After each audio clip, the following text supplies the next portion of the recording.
Roaring Lion was the best son of Kitten's Joy, 7 or 8 times champion turf sire in America, and basically was everything that we look for in a racehorse. As a yearling, he was the most outstandingly balanced, athletic individual.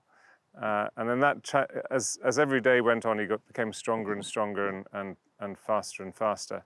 And his career culminated in a sensational win of the QE2 on Kipco British Champions Day. We've now got his only group of yearlings to be born going to sale, and they will be selling throughout this autumn. And we're also lucky enough to have about 30 to go into training ourselves under the Qatar Racing banner. We're undoubtedly seeing a great deal of Roaring Lion in all of these yearlings. Most importantly, they have his wonderful physique, and it's the movement, the thing that first attracted us to Roaring Lion as a yearling, that has come through so well in his stock.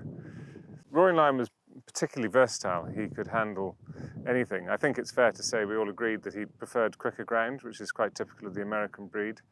But he also won a QE2 on unfavourably soft ground. So I don't think there's going to be a particular ground preference for his stock.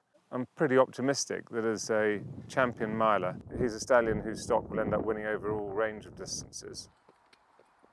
Zoustar also has his first yearlings coming to the European market this autumn. He is a genuine sire sensation in Australasia.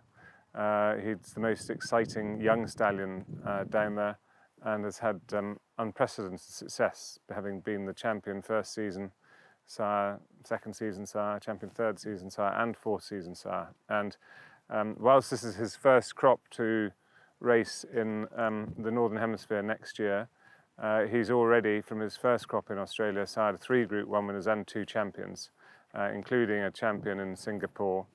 And his stock of winning the world round, he's also at the height of fashion in Hong Kong, where he has very regular high-class winners. I think there can be no doubt that Zoustar is going to give yearling buyers an unprecedented opportunity.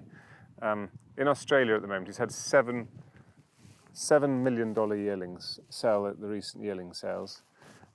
His yearlings averaged 320,000 at Magic Millions. There were 75 of them went through Magic Millions in Inglis, and they averaged $320,000.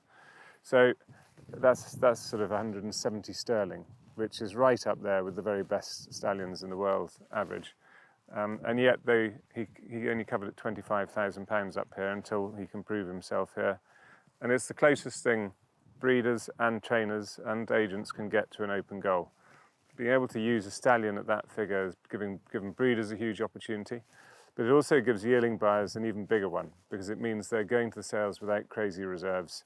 And I think the value that will be on offer at the yearling sales this autumn with the best of the Zoustar stock is something that people will kick themselves for years to come they didn't make more of.